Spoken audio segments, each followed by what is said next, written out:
They say, history is written not only by the victors, but also by the shadows. More than the lines etched on maps, it is the trembling of the hands that drew them that tells the truth. And some names shine like flames within those shadows, neither entirely light nor entirely dark, yet they command the gaze of all. This is the story of two such flames, Baldwin IV, the young king of Jerusalem, and Saladin, the rising shadow of the East. This is not the story of their battles, but of their destinies. When Baldwin III ascended the throne as a child, whispers spread through the streets of Jerusalem, too young, too fragile, too alone. The palace corridors were shrouded in long shadows. No one believed a boy could bear the weight of a crown. Every echoing step against the high stone walls of the throne room reminded him of the responsibility that had been thrust upon him. Yet, at night, when the young king climbed the city walls and looked into the darkness, there was something else in his eyes. A fire no one else could see. A silent determination that guided him even when no one believed in him. Jerusalem, at that time, rested on a fragile peace. The Crusader kingdom was surrounded by enemies outside and greedy lords within. And Baldwin, in a ruthless world, was forced to make decisions far beyond what his child's body could endure. His illness had just begun. A faint ache in his hands, a subtle tremor in his knees. Yet he knew better than to reveal it. On dark nights, he would sometimes stop and whisper to himself, "Who am I? A king or a pawn of fate?" The answer would come with time. Beyond the East, a man had yet to crown himself, but was rising by winning hearts. Saladin. The young commander was ruthless on the battlefield, merciful in times of peace, and possessed a keen mind for decisive action. Every step he took carried both calm and storm. As the stories tell, Saladin's eyes see more than what lies before him. When he gazes at his enemy, he sees not only them, but their future as well. His rise, therefore, was inevitable. Baldwin and Saladin were aware of each other, though their paths had not yet crossed. But history has a strange habit. When two equal souls are born, fate will eventually bring them together. That point was Montgisard. A blazing day. The skies seemed to burn. The heat drove both the earth and its people to the brink of hell. Saladin advanced with a massive army. His eyes held the quiet confidence of the invincible. He trusted himself, for before him stood a weakened Crusader kingdom and a child king.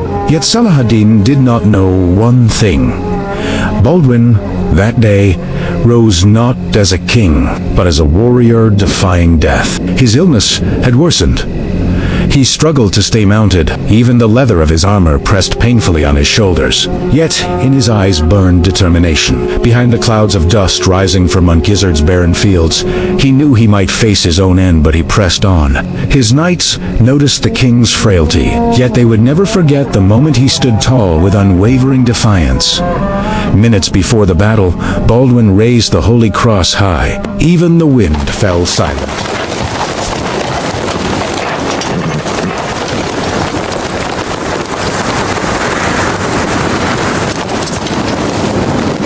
I pray you pull back your cavalry and leave this matter to me. I pray you retire unharmed to Damascus. Reynald of Chatillon will be punished. I swear it. Withdraw, we will all die here. Time itself seemed to pause, recording the image in its memory. And at that very moment, Baldwin and Saladin truly saw each other for the first time. Do we have terms?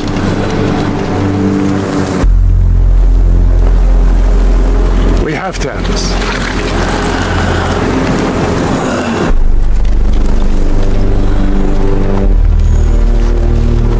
I will send you my physicians. Assalamu alaikum. Wa alaikum assalam.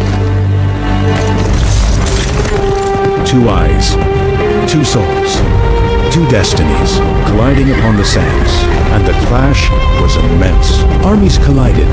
The soil ran red. The The sky darkened. History trembled under the weight of that moment. Victory at Montgisard belonged to Baldwin, a young king. Even while succumbing to his body's weakness, rose on the battlefield like a giant. Saladin was forced to retreat, yet this defeat did not break him had forged a greater leader. After Montgisard, two whispers spread across the world. On one side, Saladin can be defeated. On the other, Baldwin possesses immortal courage. But the truth was darker. Saladin had not been defeated. His time had simply not come. Baldwin, however, was not immortal. Time quietly consumed him. Years passed. Baldwin aged prematurely. Shadows lay beneath his eyes, weakness in his hands, yet the fire of his first day still burned in his soul. Every step brought pain. Every night carried the echo of death's approach. Saladin, meanwhile, rose like a mountain. With every battle, he grew. With every decision, he matured. Both allies and enemies respected him. Between them, a silent admiration formed. They never spoke of it openly, yet each felt the other's presence. Baldwin would say, "A leader like him will not come again in this age." Saladin would murmur within his court, "The young king, a noble adversary. Without him, I would not be who I am." Fate did not bring these two leaders face to face a second time, yet the invisible bond between them endured a friendship beyond war.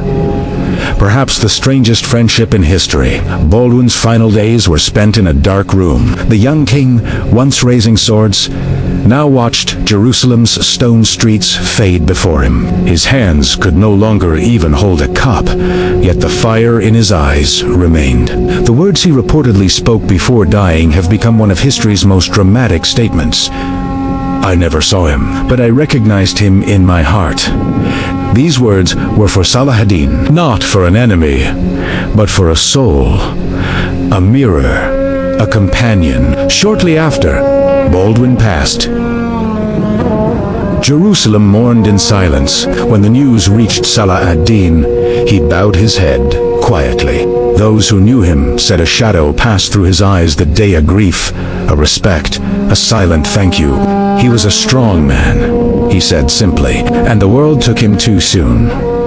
Years later, when Saladin conquered Jerusalem, the stones still bore Baldwin's footsteps. As he walked the walls, it seemed the young king's shadow walked beside him. A king's courage, a commander's mercy, two souls in silent alliance. Jerusalem had etched the story of these two men into its stones. Today, historians, when recounting Baldwin and Saladin, emphasize not their battles, but one thing: the respect they held for each other, the subtle bond that persisted even amid war, and how they saw each other not as enemies, but as halves of a shared destiny. Perhaps that is why this story is not a story of war. It is a story of humanity. Sometimes those who change the world do so not through clashing swords, but through the hearts of leaders. Baldwin and Saladin. They embody the deepest, darkest, and brightest sides of the heart. That is why history writes their names side by side. A king, a commander, two destinies. One story, one shone like a star in agony. The other rose like a sun born of justice. The sky did not forget their tale. History could not escape their shadow. 1,000 years later, when the wind strikes the walls of Jerusalem, two names whisper. They were not enemies. They were the echo of two souls who understood each other. And you, listening to their story now, may hear another whisper within that shadow. A deep, dark murmur from the heart of time. True leadership is a test of the soul, not of power.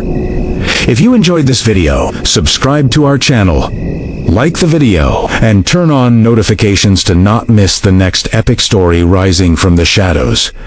Until the next legend, let the darkness persist, and let the story continue. Live with curiosity. Stay with knowledge.